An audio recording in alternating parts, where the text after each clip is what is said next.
Weinstein, Walter P. Stern Distinguished Fellow at Hudson Institute. I am absolutely delighted to welcome you to today's event, The Transformation of Japan's Security Strategy, featuring State Minister for Defense Yasuhide Nakayama.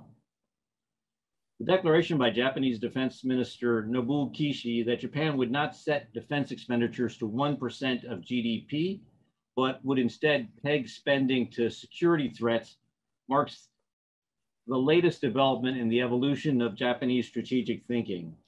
Minister Kishi's announcement followed 9 years of increased defense spending in response to China's military modernization, its increasingly aggressive assertion of territorial claims in the East and South China Seas, as well as regular Chinese and Russian incursions into Japanese airspace, and of course, the continued threat posed by North Korea's nuclear missile program. What does this transformation signal for the future of Japanese security strategy? We're very fortunate to have State Minister of Defense Nakayama, the #2 in Japan's defense ministry, an outspoken friend of the United States, and a well-known and forthright voice for Japanese national security in his own right, with us today. Nakayama Sensei, a native of Osaka, was first elected to Japan's Diet in 2003. He has served in numerous critical foreign and defense policy roles, including as Vice Minister for Foreign Affairs, Director of the Liberal Democratic Party's National Defense Division, as Senior Director of the Special Committee on North Korea Abductions, and as State Minister for Foreign Affairs before becoming State Minister for Defense in 2020. I should note that this is not his first Hudson Institute appearance. He was a member of the National Visitors Program as a much younger man, and had and specifically asked to visit Hudson Institute, then headquartered in Indianapolis, where he spent time with our research team to discuss national security issues. State Minister Nakayama will offer opening remarks, and I will have the opportunity to pose questions to him afterwards. Mr. State Minister, welcome back to Hudson Institute. Thank you so much. Good morning from Tokyo, Japan. And thank you very much for explaining my biography.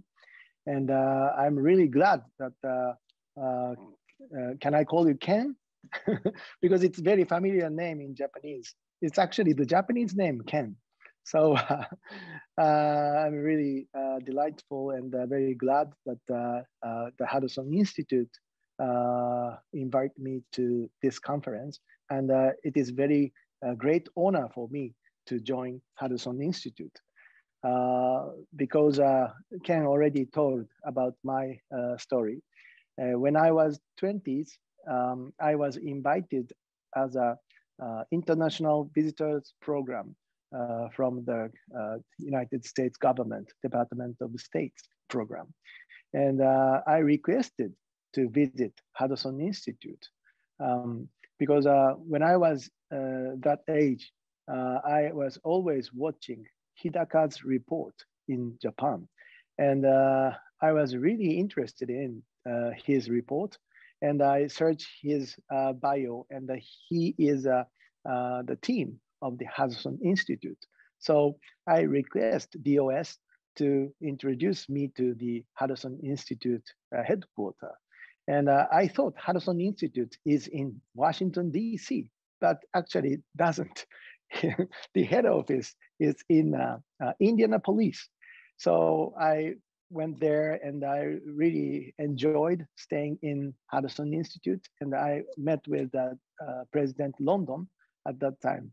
I was really surprised that London is in Indianapolis. So anyway, and anyway, so now I'm getting, getting older. I was born in 1970, so this year I will go into 51. And now I'm in politics in Japan, and I'm sitting here in the Ministry of Defense. And so today it's a very great day that I have to thank to the Hudson Institute, and I have to share our knowledge and also a small experience of myself. And again, I'm really glad and very, very honorable to sitting here with Hudson Institute's event. So thank you very much again. ありがとうございます。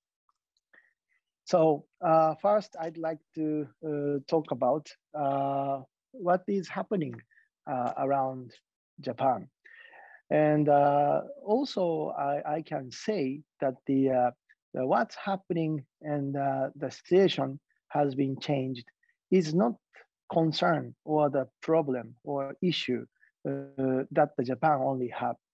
The issue that I'm going to tell you is also I think it's a very big matter of the not just the United States of America, but also the Europe or allies in the world. So first, I'd like to show you this map.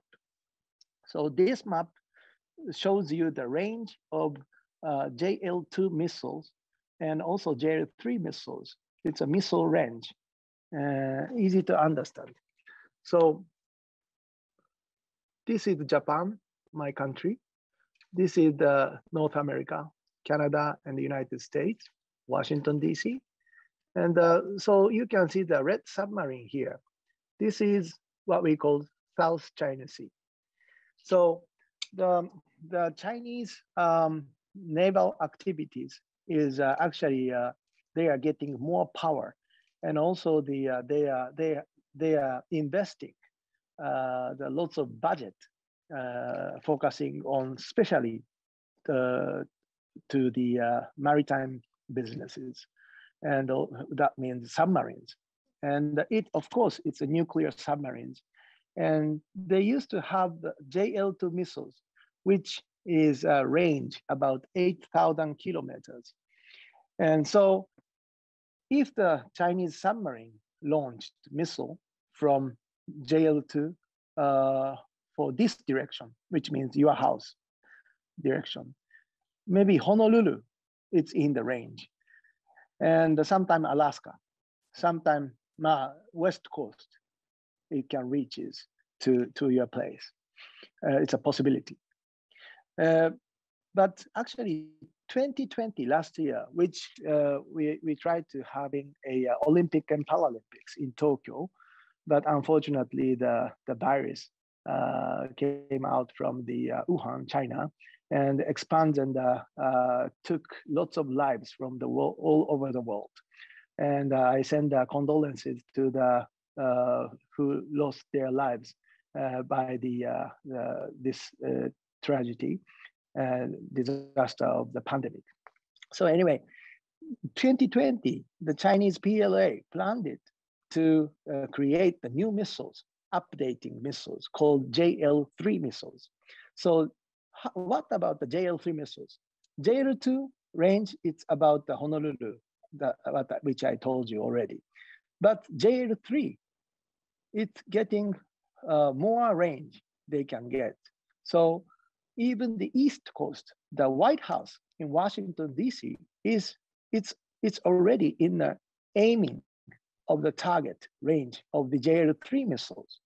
So if the Chinese submarine dive into the water of the South China Sea area, and if they use these missiles towards the United States, means they are already possible to aim the East Coast and the White House.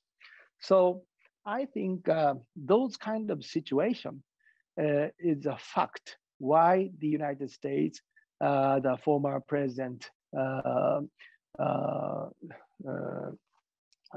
Donald Trump is so strongly feel like upset, and also he have to tough negotiation between the Chinese Xi Jinping.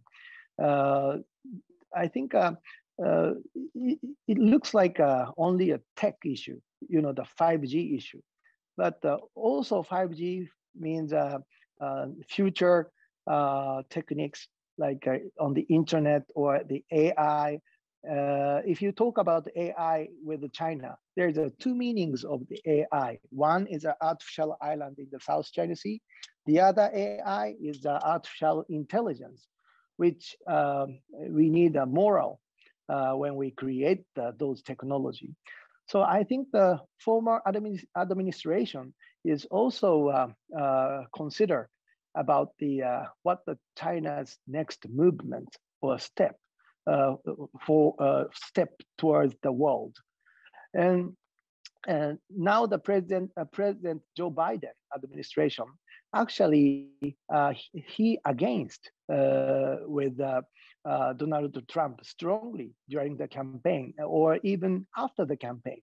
But honestly speaking, I think the foreign policy of the United States government is getting more stronger compared to Donald Trump foreign policy.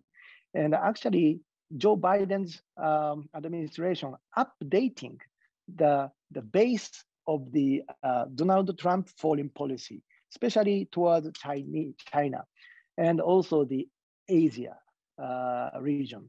And also the when our former administration, Shinzo Abe, former prime minister, present to the all over the world leaders about the FOIP, which is a free, open, Indo-Pacific concept.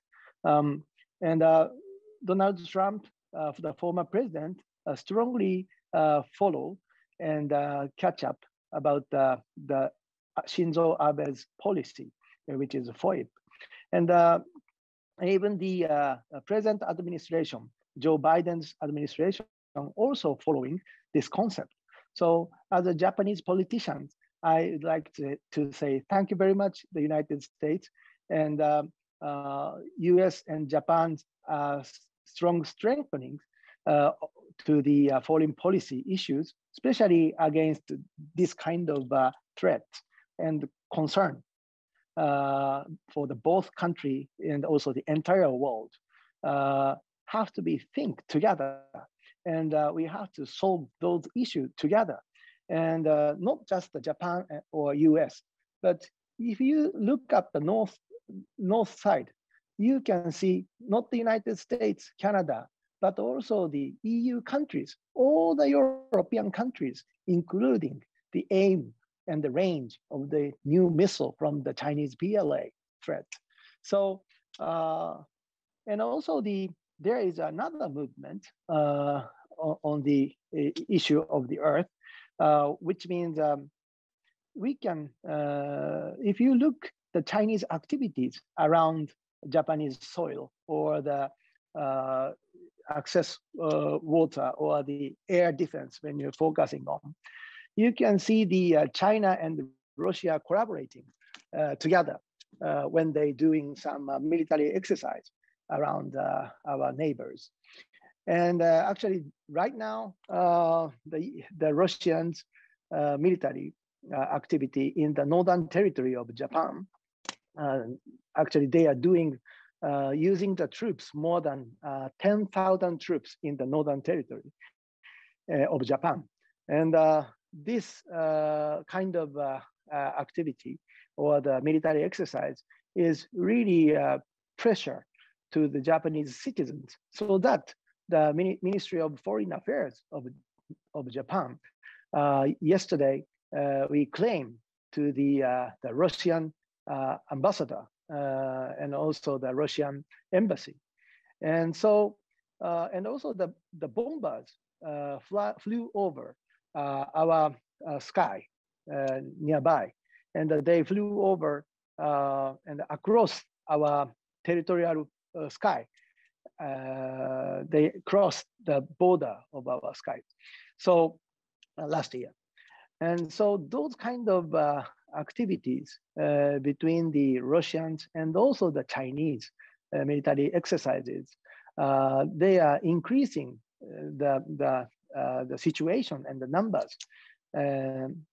So that is our concern and our surrounded the situation right now. Then those Russia, the former Soviet Union threat, or the what we call the Cold War during the 20th century. In this 21st century, still continuously doing the same kind of, how do you call it, the situation or the balance is still continuously in this 21st century also. And also we have another concern. If you look up on the sky, which means space, outer space. And you can see next slide. This slide shows you the satellite activities from the China. And so the Chinese Space Agency launched lots of satellites, more than the United States in the future. And so the space field, the warfare is also escalating, I guess. And what the concern is, the Chinese satellite is not, I think it's not a very friendly satellite, which provide the TV, satellite TV waves or something like that. The United States satellite and our satellite is very peaceful. Our satellite never kills another satellite, but the Chinese satellite actually kills another satellite. What we call the killer satellite exists in the outer space. So, and also the Chinese Space Agency and military forces, they launched their own satellite. And then the next, they launched another satellite. And another satellite shoot down the former satellite, which they launched. And when it explodes all over the outer space, lots of space debris, how to say, spread out to the space field. So those Chinese satellite, the space debris, very quick, very speedy, there is a possibility to hit another healthy satellite from, for example, from NASA or from JAXA or whoever, the country who launched the satellite in the space, there is a possibility to get injured.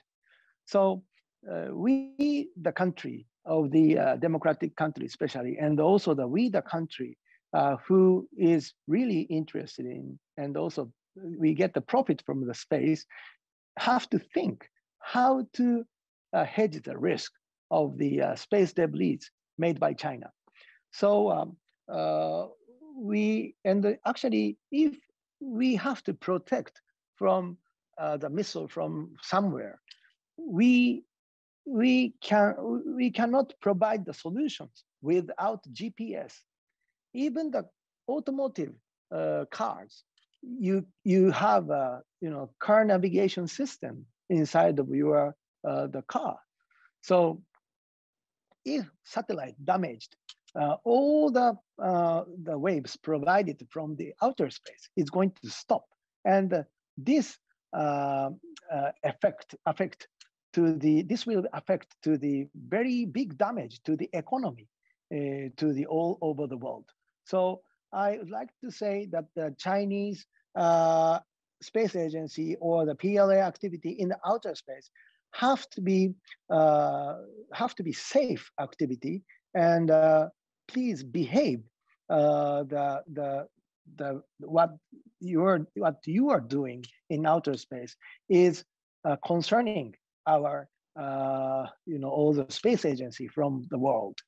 And now the Japanese Ministry of Defense collaborating with Japanese startups from the universities, from the private sectors, that we have to collaborate, solve those kind of issue from the outer space.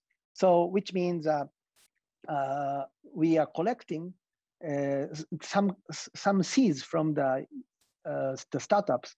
They are now now are selling the system of the how to collect those space debris, not from just the Chinese activities, but also the another, the space debris to collect and clean, make it clean in outer space, which means healthy space.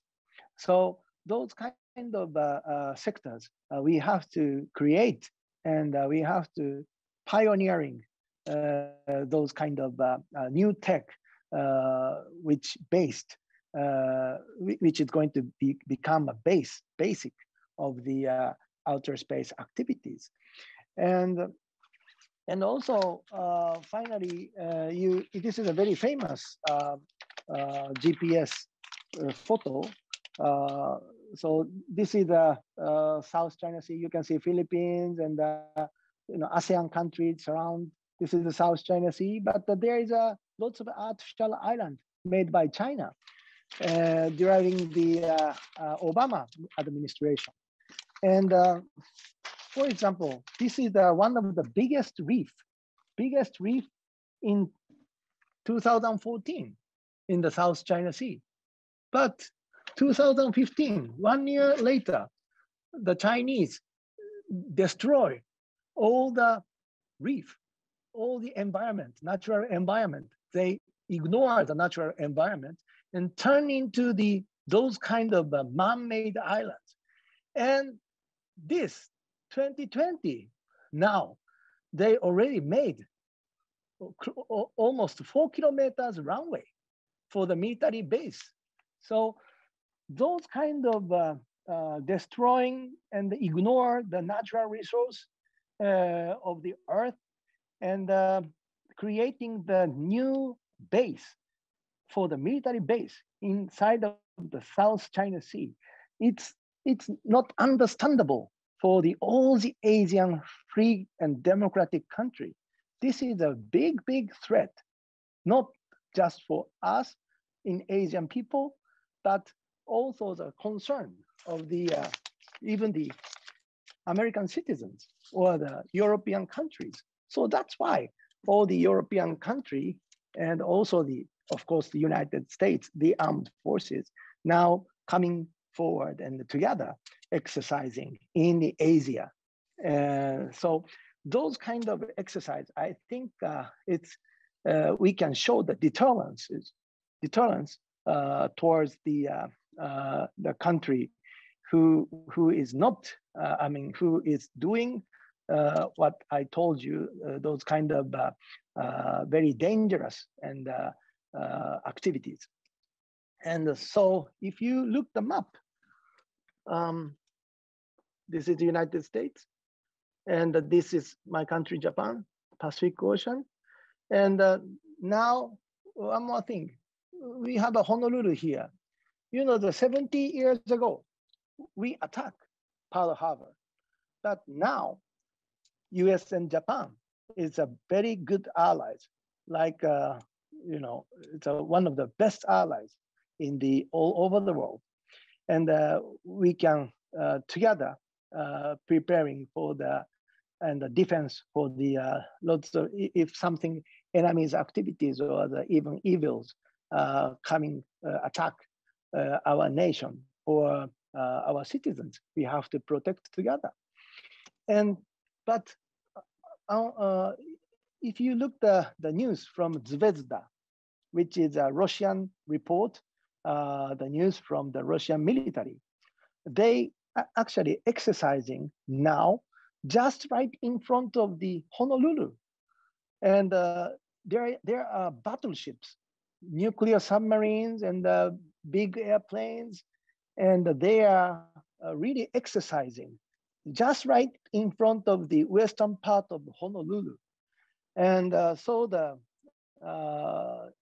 I don't want to remind the 70 years ago, but we have to be careful the exercising of the Russians. They are taking the place, the western side of the Honolulu, the Hawaii. And in Hawaii, there is a 7th Fleet, and also in the PACOM, the headquarters in Hawaii. And we now, yesterday, the White House, I mean, the United States government also made a comment about Hong Kong. The daily, Apple Daily is closed. And I'm so sorry for them that they cannot say no more free word, no more expression. The Hong Kong people cannot loudly speak out. And if somebody who live in Hong Kong claimed to the Beijing or Xi Jinping, easily to arrest or kidnapped by the somebody, I don't know, but it's already reported in the news even. So you know, the Hong Kong is you know, the China after the 1997, the Hong Kong back in to China. But unfortunately, the Chinese government said they are going to do one state, two systems. But actually, they broke the promise. And so I really worried about Hong Kong or Uyghurs. You know, the human rights is one of the biggest issue, but there is no freedom if I look at the news from the all over the world.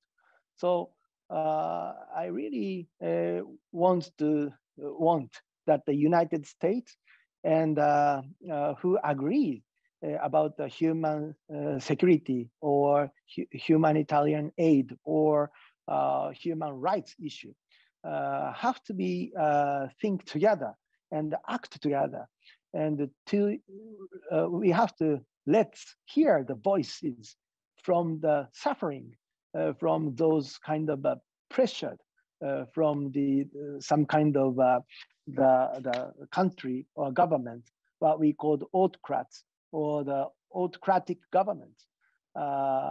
So I'm personally thinking about and focus those issues. And so one more last thing I have I'm watching carefully is a Taiwan issue.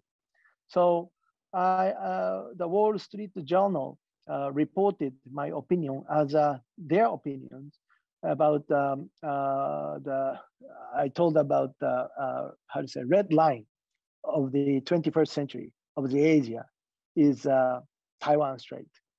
So we have to protect the Taiwan as a democratic country. In 1970s, the year we were born, at that time, the United States policy and also the all over the world think and tried the China is going to become one. So it says one China policy, as you know. It's a history, one of the page of the big history book. But the decision of at that time and now, since 1970s, and now it's 50 years later, what happening and the results of the 50 years ago decision making, or the people or the person in power at that time, the decision makers, was it right, or it's good? I don't know.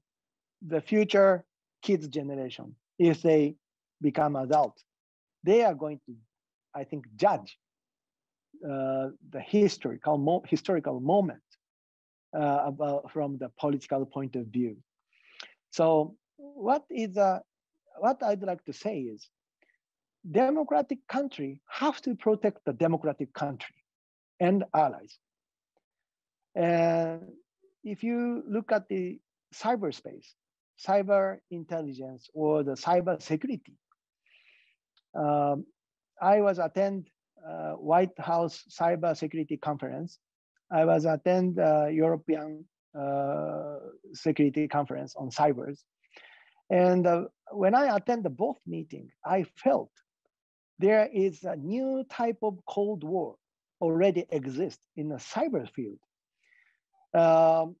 China, Russia, they want to control everything on cybers, even the citizens living in their countries. And the United States or Japan or the allies of the democratic countries using the internet field as a freedom field. And also the internet is the trigger and also the spring to increasing the economy or each own country GDPs. So I think those kind of how to say the teams difference between the autocratic government's country team or a friendship group, and also the US, Japan, or the European Union, the freedom and democratic groups is already, there is some kind of the veil, I mean some kind of the wall that you cannot see, but you can feel it. That there is a really divided societies is in cyber field. So it takes a little bit long to talk about my few of my personal opinion and sharing with a very great think tank, #1 think tank in the world called Harrison Institute. And I really respect you and respect the think tank. And also the United States is our allies, and our ancestors fought against each other. But because of that, we lost the lives. We had lots of tears from our ancestors and the friends and the families. But because of that, now, the 21st century, Japan and the United States is the most strong allies and trust friends. Any other cannot compete or compare. So again, thank you very much for this opportunity. And I'm sorry to the audience hearing my pity English, but I personally doing my best effort because I love Harrison Institute. So thank you very much again, and arigato. Well, thank you so much, State Minister Nakayama, for those incredible remarks. Very rich, a lot to dig into. You began by talking about the threat, not simply being a threat that Japan faces, not simply that the United States faces, but that we face together with our European allies. You started by talking about the threat from the newly developed Chinese submarine-launched nuclear missiles, the JL-3s, and you walked us through a very rich discussion, cross-domain discussion, ranging from the threat in outer space to the challenge in the artificial islands in the South China Sea, to the human rights threat posed in Hong Kong and in Xinjiang, and also the threat to the people of Taiwan, and the threat posed in the cyber domain. And it was a very rich presentation, lots of questions to ask you. Thank you so much for those very thought-provoking remarks, and also for the kind remarks about Hudson Institute.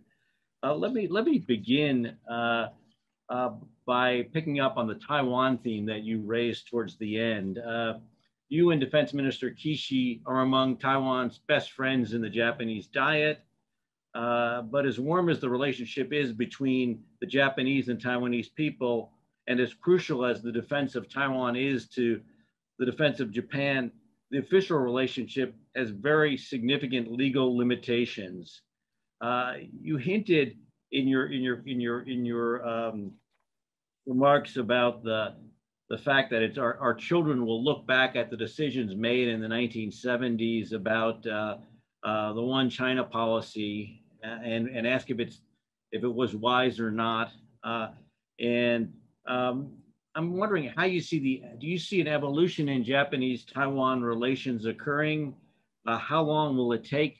How long over time will it take? And how do the Japanese people sense the security threat of Taiwan is linked to their own security threat? Thank you. Thank you very much. Japan and Taiwan, it's a really close border. I mean, you told Kishi Nobuo, who is the defense minister of us, my boss, Kishi-san, and I am kind of a friend of Taiwan, but we are not a friend of Taiwan. We are brother, we are family of Taiwan, more closer. So if something happens in Taiwan, it's directly related to the Okinawa prefecture. And in Okinawa prefecture, there is existence of the United States, the armed forces. We have a Kadena Air Base. We have FTEM, the US Marine Corps base, and another facilities, not just the Japanese self-defense forces and Japanese citizens living in Okinawa, but also the United States military bases and facilities, and also the families of the US, the people who are serving in the Okinawa for the entire whole world. So we have to really focusing on the Taiwan issue, which now they have threatening by the Chinese PLA. And the last week, 28 fighter jets flew over from the Chinese continent towards Taiwan. And they actually sometimes cross borders of the Chinese territorial air and land and soil. So, and also if it's too small in this map, but if here is a Taiwan, and this is the Pacific Ocean, this is the western side, which is the Chinese content.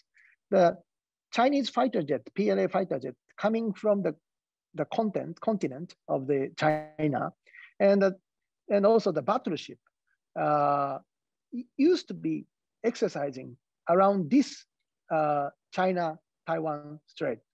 But now they move the Pacific Ocean side even, and they're exercising in the eastern part of the Taiwan. So this means they are trying to surround all the Taiwan islands, which is a very, if I'm a Taiwanese who living in Taiwan, maybe feel the lots of threat and the stress from the exercise, even the exercising from the Chinese PLA activities. And, but also on the other hand, in 1970s, one China policy already made by the senior members of the politics in both countries, actually, and including the Chinese Beijing government. So how to solve this issue? The one thing that we can do is we have to show the deterrence towards China, and not just China, but also the Russians, because they, as I told you, that they are doing their exercises together. So I think from the Taiwan point of view, this is my personal opinions, but I think the Taiwanese are really concerned, and also the focusing on the two big countries collaborating, and give the lots of threat towards Taiwan. So what we can do is show the deterrence, and also so something attack or the happening towards Taiwan, it's straight to relate to the not just Japan, but also the US-Japan alliance even. So please think about the geopolitically, how it is really close, Taiwan Island and Okinawa Island. It's kind of like a nose and eyes, this close. So please be careful. And I really want the United States have to be more stronger and stronger, And in early days, maybe 15 years ago, Chinese PLA, if something happens between the United States, the armed forces, I think the U.S. forces can easily, cover their powers. But right now, Chinese PLA has the big, aircraft carrier, and that they are creating their own new battleships. They have, of course, the nuclear capabilities and a very strong leadership by Mr. Xi Jinping. So, and they have aggressive, the thought and the will. So the perceived power of their country is getting stronger. So wake up. We have to wake up, and we have to prepare the strange activity around the Taiwan. Well, yeah, thank you. Let me ask you, as you talked in your remarks several times about the need to deter China, and I think there's a sense now in Japan that national security needs to move from defense to deterrence, that this is increasingly important for Japan. And their public discussion of Japan's future defense posture, though, tends to focus more on inputs than on outputs and outcomes. And so there's a lot of focus on the 1% of GDP number. That's certainly important. But what kinds of concrete capabilities are you and Minister Kishi putting in place? What does Japan need to field and deploy to support its new, tougher line on foreign policy as you move from defense to deterrence? Yes.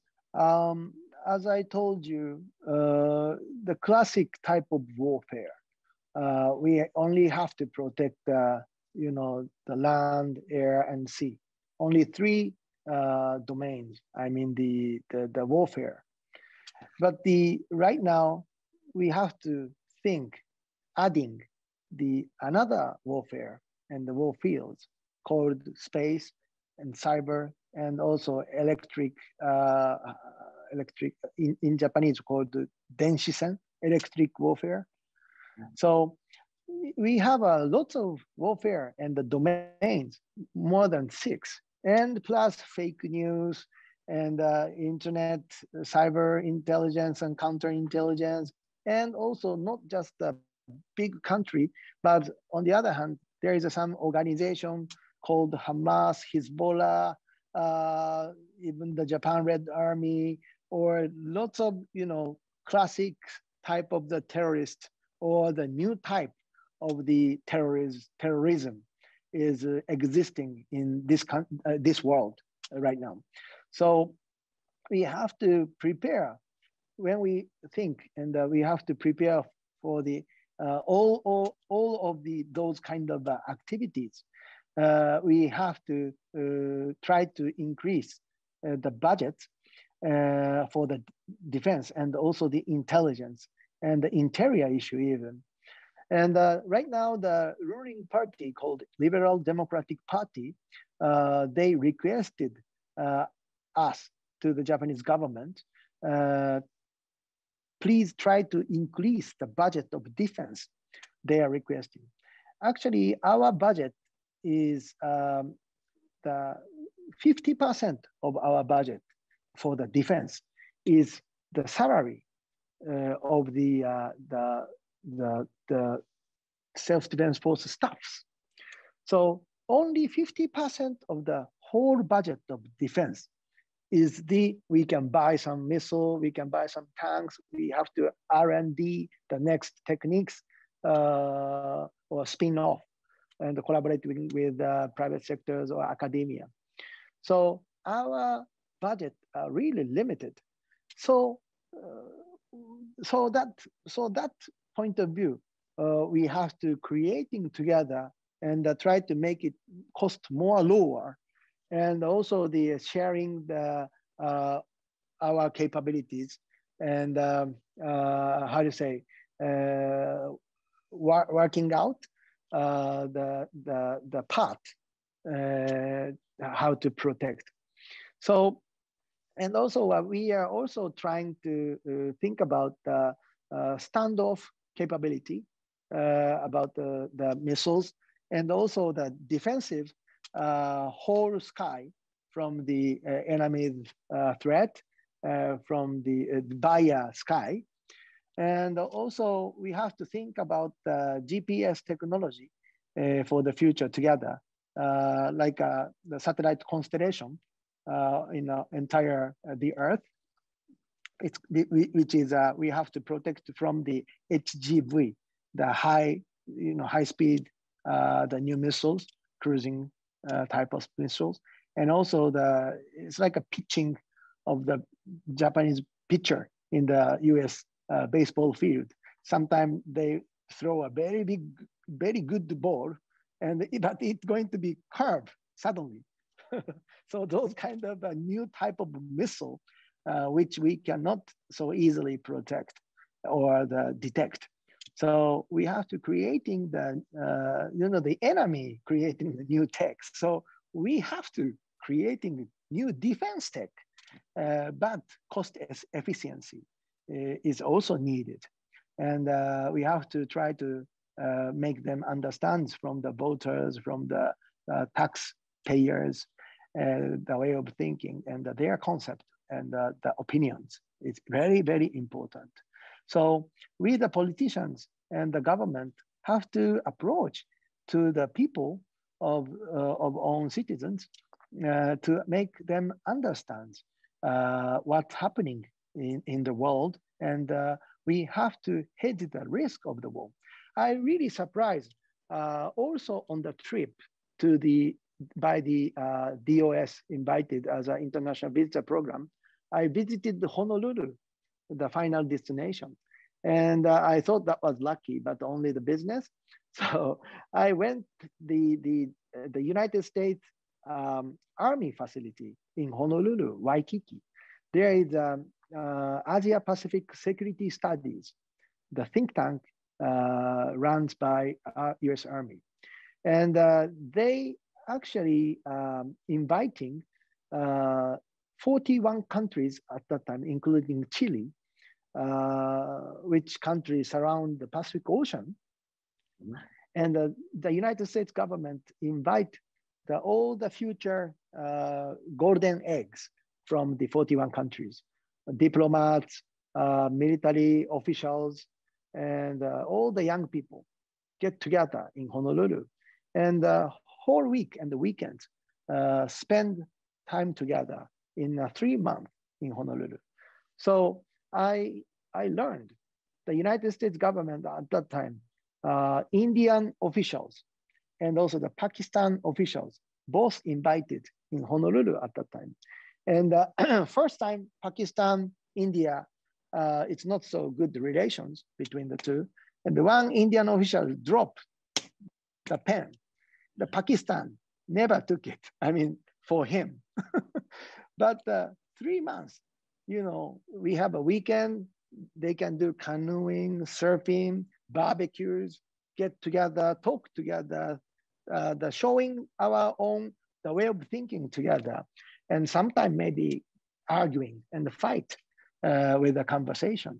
But you remember when the India and also the Pakistan, the conflict happening in over there, the both eggs becoming generals in the India and Pakistan at that time. So they called each other, making hotlines together and prevent the war. So who make this peace? The United States and also the US Army, the think tank called Asia Pacific Security Studies. So I asked the head of the think tank at that time, what are you focusing on? And he said, we are aiming how to hedge the risk of the war is the answer from the Asia Pacific Security Studies.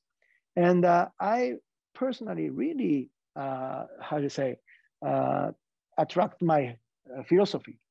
And I think we again approach that kind of the approach to the world, to how to hit the risk of the world, because we already experienced 1-2 years of the pandemic, and people had a lot of stress.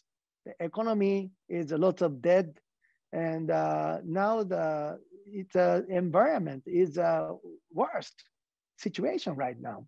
So somebody who is kind of like evil or a terrorist or some bad, how do you say, evil, try to attack or to make something profitable for them. We can feel it, but we have to how do you say, prepare for that kind of worst situation or scenarios. So that's what I need for that.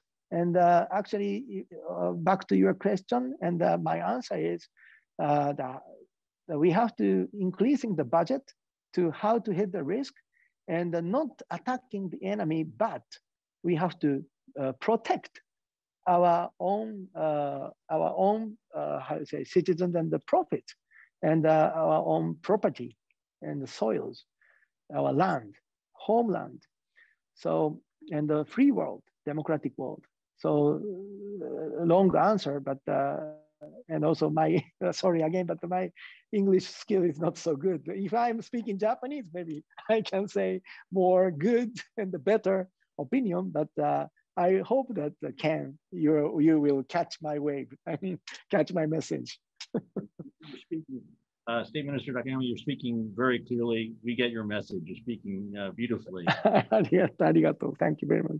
To ask you, look, in the first defense budget, the Biden administration prioritized new technologies such as hypersonics, which we referred to earlier, missiles and defense and cyber operations, directed energy, low Earth orbit satellites, AI-enabled combat systems, autonomous vehicles, some of which you mentioned Japan is working on, and Japan is drawing on its startup sector in some cases, particularly on the satellite area. But given these next generation technologies, I think there's some fear in the United States that our allies, including Japan, are going to fall behind the US military in these new capabilities. And it's going to be challenging to maintain interoperability if we're increasingly employing very different technologies and operational concepts.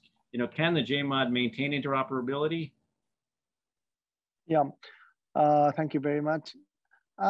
We are focusing, and we are really interested in how do you say, the doing and the study and the prepare for the interoperability between our allies, United States, the armed forces, between Japanese self-defense forces. And actually, we are buying lots of fighter jet from the United States, lots of techniques from the United States. And even it's high price or not, but we have to buy those kind of techniques and the fighter jet or whatever we need to protect our lives from the enemies. So, and also the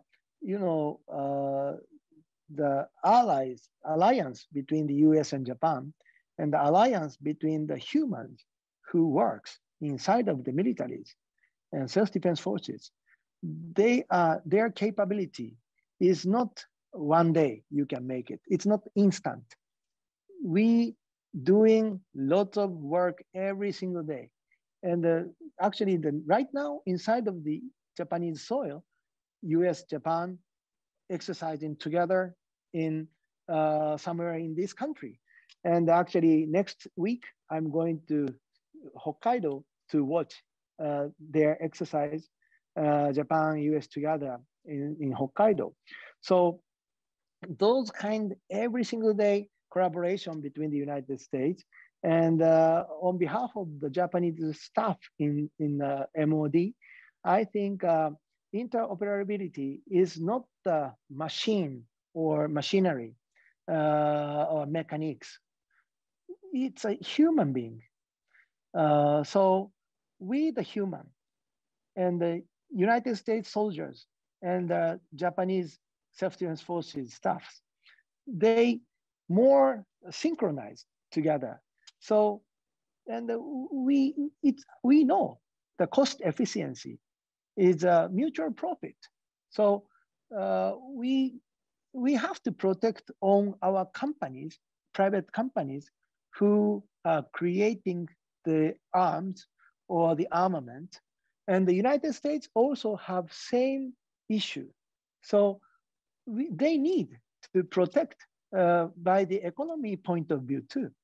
So we have to more strongly collaborate, and we share the profit. And also we have to focusing on the future, how we are going to manage and marketing. Even the private sector's people can get very good circles together to grow the protection from the enemies and keep the lives together. And also the share of the market from the point of view of the economic private sector's views. So, and then we can more invest to the future tech.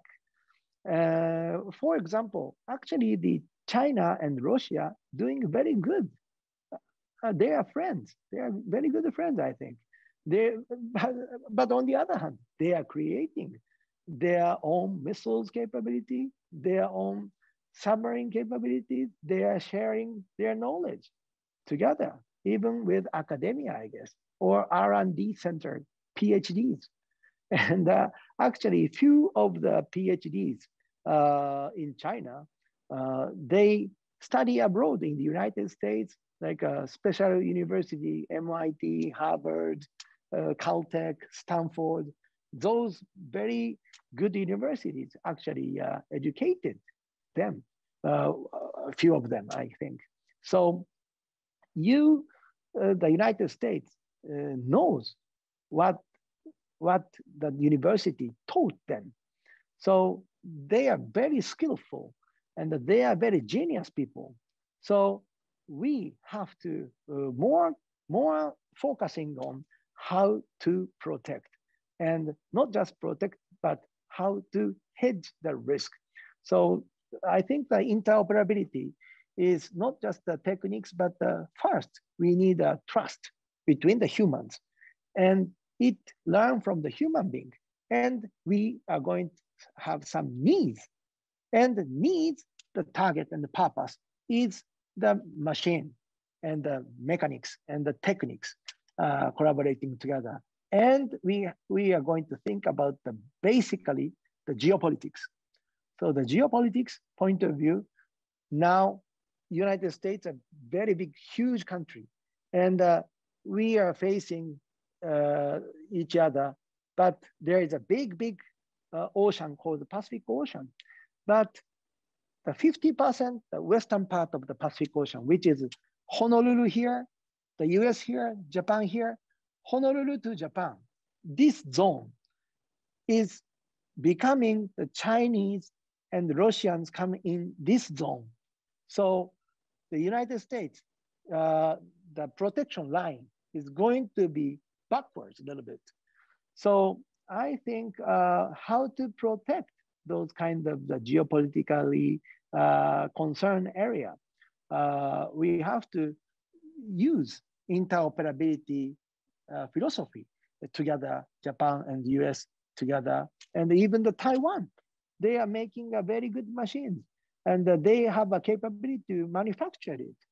So we maybe our private sector also should order more lots of businesses, meeting together with including Taiwan, not just Japan and the United States. And so I think it will how to make the friendship team of the democratic country will solve the problem. So don't think just as one. We have to think we are not one. We have friends. and we share the profit. Yes, that is my thought. Excellent. That's a great answer and very inspiring. I've got one last question because we're actually over time, but your remarks have been so fascinating. We've seen both the Biden administrations and the Abe and Suga governments reaffirm publicly the importance of the American nuclear umbrella for the alliance. That being said, today in the U.S., there's a debate about procuring a nuclear-armed submarine-launched cruise missile. You spoke earlier about the threat posed by China's new JL-3 nuclear missiles. And as of today, the U.S. Navy is skeptical about funding a nuclear-armed submarine-launched cruise missile, but many on Capitol Hill support it as necessary to enhance the American extended deterrent. As without it, there's a possibility that China, Russia, and North Korea could endanger Japan, South Korea, Taiwan with nuclear-armed missiles. But as of now, the Biden administration, at least rhetorically, has adopted the posture that the U.S. shouldn't use nuclear weapons if the U.S. itself is not attacked. Without engaging you in American domestic politics, how do you view this issue in Japan? Yes, I think it's a very difficult question to answer it. You know, we have to learn from the history. From, you know, I'm married. I have my wife in my constituency. I live in the same roof, under the roof, and we love each other. But before I get married, I thought justice inside of my house is one. But after I get married, it wasn't. Justice, there is two justices inside of my house, under the roof. One justice, husband justice. The other justice, wife's justice. So I learned from the marriage how to understand my lovely wife's opinion, lovely wife's justice. And I want my wife to understand my justice. So I try to not fight against my wife, but on the other hand, my wife, I want my wife to understand honest and clearly my opinion. And so this is the balance of the house rule inside of my family. And if you look the Japan or US and China or Russia, I think it's kind of like strategically same. We have our justice. They have their own justice. Just the way of thinking is different. And how to manage inside of the whole world, the big top of the roof, and that we live under the roof together. And we don't want more fight against each other like 70s or 70 years ago, because we attacked Pearl Harbor, and Pearl Harbor memories is still remembering for the US citizens, and learn from the history. If you go to the Israel, you learn Holocaust, and Holocaust Museum exists in all over the world. We learn history. And in Japan, we attack the Pearl Harbor, but the end of the war, the US dropped 2 bombs, nuclear bombs in Hiroshima and Nagasaki. And we lost lots of lives. And we were born in 1970, so we don't experience that tragedy, even Pearl Harbor, even Hiroshima or Nagasaki. But what we have to do is we learn from the history, and we have to hit the risk of the war, what the United States, the Army think tank says. And this is a very important.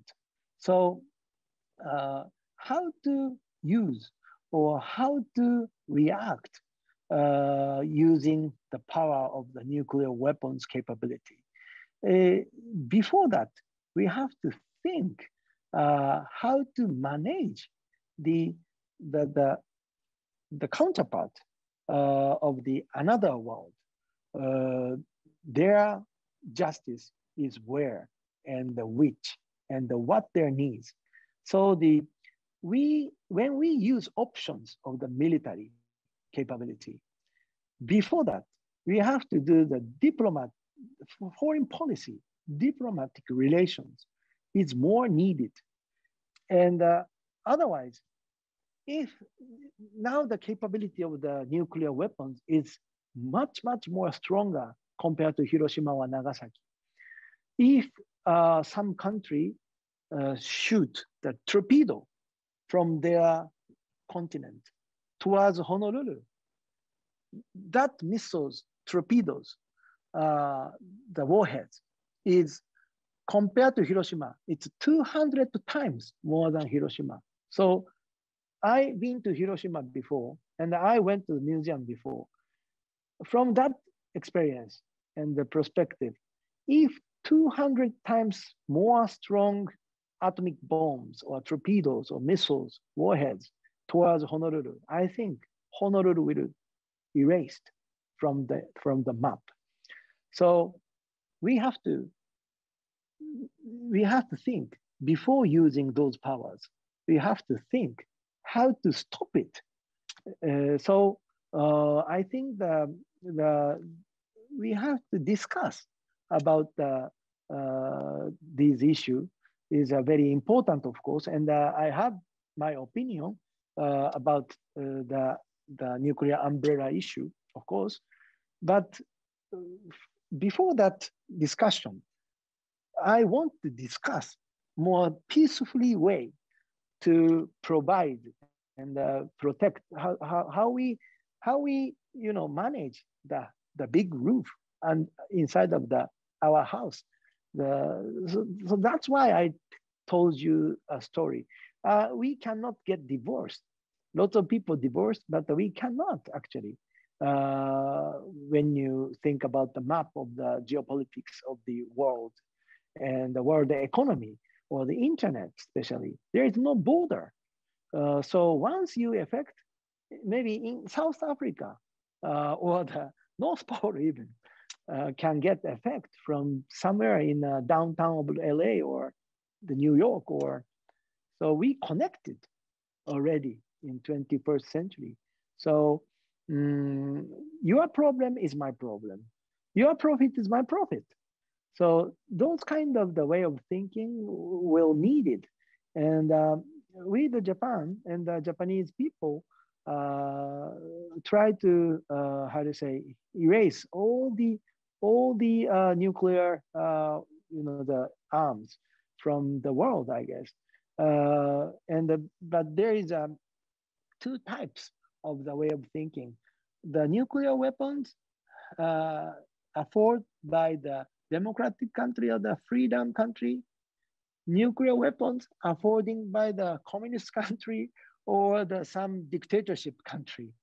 You can see it's the same arm, same technology, same risk, but who is going to control these arms is very important. So that's why we are tackling on the issue about the North Korea.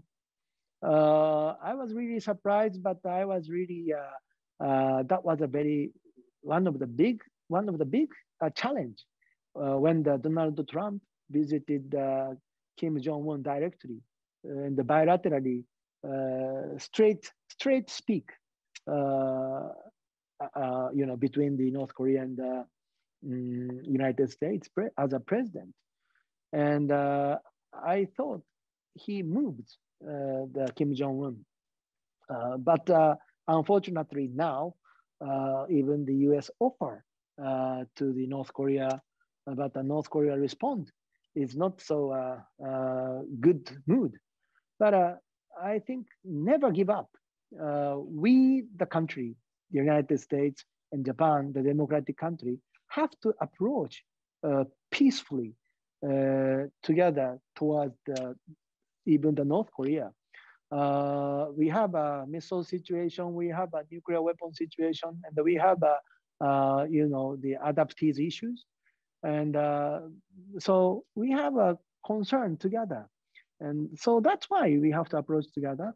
And finally, I'd like to say, so the how